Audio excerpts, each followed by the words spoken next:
साथ संगत जी, प्यार से कहना धन्यकार जी। सहजता के साथ सहनशीलता भी।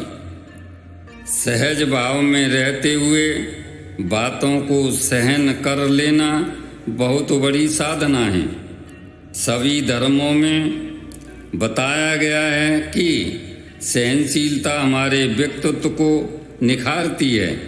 सहनशील व्यक्ति अपने जीवन में न प्राप्त होने वाली वस्तु भी बड़ी आसानी से प्राप्त कर लेता है। सहनशील व्यक्ति सहज भाव में विचरण करता है। यह गंभीर तथा कम बोलने वाला होता है। वह जब भी बोलता है भाषा में मिठास तथा संयम भरे शब्दों से ही दूसरों के साथ बात करता है। संयम से तथा कम बोलने वाला व्यक्ति कई उलझने मुसीबतों से बचा रहता है, जबकि अधिक बोलने वाला व्यक्ति अनेक मुसीबतों को निमंत्रण देता है। मनुष्य के जीवन में पल पल परिस्थितियां बदलती रहती हैं। जीवन में सफलता असफलता, जय पराजय, लाभ हानि के अवसर आते रहते हैं।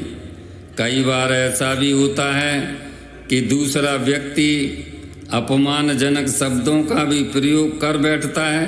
जब समय यदि यह सहज व शांत नहीं बना रहता तो दोनों में झगड़ा, तनाव, मनमुटाव पैदा हो जाता है और अक्सर सदा के लिए संबंधों में दरार आ जाती है तथा सहनशीलता के अभाव में परिणाम भयंकर हो सकते हैं। यह संसार उतार चढ़ाव से भरा हुआ है। कितने ही लोग संबंधों में तनाव, व्यवसाय में हानि या फिर अपने निकटतम संबंधी के स्वर्गवास के दुख में रोगग्रस्त हो जाते हैं, मानसिक संतुलन खो देते हैं तथा फूट कर जीवन व्यतीत करते हैं, घुट कर जीवन व्यतीत करते हैं। मनुष्य जब सहनशीलता तथा विनम्रता त्याग देता है तो प्रातः स्वयं को क्रोध और अशांति से घिरा पाता है। सहनशीलता का दूसरा रूप है धैर्य व सहजता। जो व्यक्ति दैनिक घटनाओं को खेल के रूप में देखता है और हर दुर्घटना को परमात्मा के बहाने के रूप में लेता है, वही असल में सहनशील व्यक्ति है।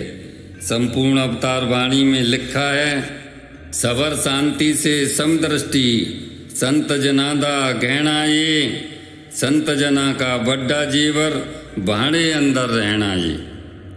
संयम और समदृष्टि को संतों महापुरुषों ने आभूषणों की संज्ञा दी है। महिलाएं आभूषण पहनती हैं ताकि वो सुंदर लगें और वो असल में आभूषण पहनते हुए सुंदर दिखती भी हैं। ऐसे ही संयम और समदृष्टि इंसान को सुंदरता प्रदान करती है। वही इंसान सबको अच्छा लगता है जिसका आचरण अच्छा है, व्यवहार अच्छा है। अच्छा आचरण तथा अच्छा व्यवहार सहनशीलता का परिचायक है। जीवन में उतार चढ़ाव, सुख दुख का आना स्वाभाविक है। इन सब के होते हुए भी सहजता बनाए रखना और सबसे एक जैसा बर्ताव करना ही एक अच्छे इंसान के गुण होते हैं।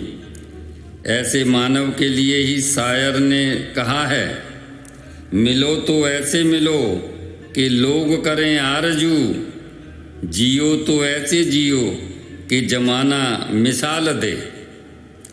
ऐसी अवस्था सिर्फ ब्रह्मज्ञानियों की होती है।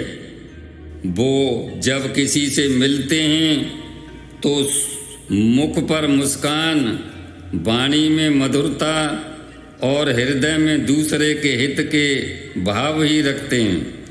ऐसे मानव के जब कोई एक बार दर्शन कर लेता है तो फिर बार बार उसके दर्शन तथा उसकी मधुर वाणी सुनना चाहता है।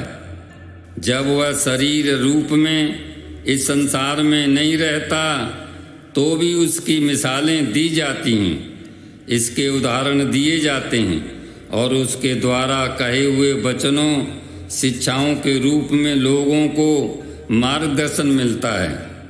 इसके लिखे हुए ग्रंथ धार्मिक ग्रंथ बन जाते हैं। ऐसे ही एक संत हुए हैं सुकरात। सुकरात बहुत सहनशील व्यक्ति थे, जबकि उनकी पत्नी बहुत झगड़ालू तथा क्रोधी स्वभाव वाली थीं। बात बात पर वह उनसे झगड़ पड़ती थीं। सुकरात उनकी हर बात को मुस्करा कर टाल देते थे। एक दिन वह अपने शिष्यों के साथ घर में लौटे तो उनकी पत्नी उनके ऊपर बरस पड़ी। बहुत बुरा भला कहा, मगर सुकरात के मुख पर कोई शिकन तक नहीं, बल्कि आगे से वो मुस्करा दिए। इस पर पत्नी को और भी गुस्सा आ गया और उसने सुकरात पर कीचड़ फेंक दिया। सुकरात अपने शिष्यों के साथ थे, मगर वह हंस पड़े और कहने लगे, सुना था जो गरजते हैं वो बरसते नहीं, मगर आज तो गजब हो गया, वह तो गरजे भी और बरसते भी हैं। एक शिष्य ने पूछ लिया, महाराज वह इतना गुस्सा क्यों करती हैं? सुकरात ने मुस्कुराते हुए कहा, मेरी पत्नी बहुत अक्लमंद हैं, वह मुझे टनका कर देखती रहती हैं कि मैं कच्चा हूँ या पक्का हूँ। इससे मुझे अपनी स्वयं की सहनशीलता और सहजता का अंदाजा हो जाता है। जब यह बात सुकरात की पत्नी ने सुनी तो वो सुकरात से माफ़ी मांगने लगी। उस दिन से उनकी पत्नी का जीवन बदल गया और सुकरात से प्यार सत्कार से पेश आने लगी। सहनशीलता में इतनी शक्ति है कि वह पत्थर दिल इंसान को भी मोम बना देती है। क्रोध के भरे प्रभाव को सहनशीलता और सहजता से ही निष्क्रिय किया जा सकता है। साथ संगत जी प्रेम से कहना धन्यवाद।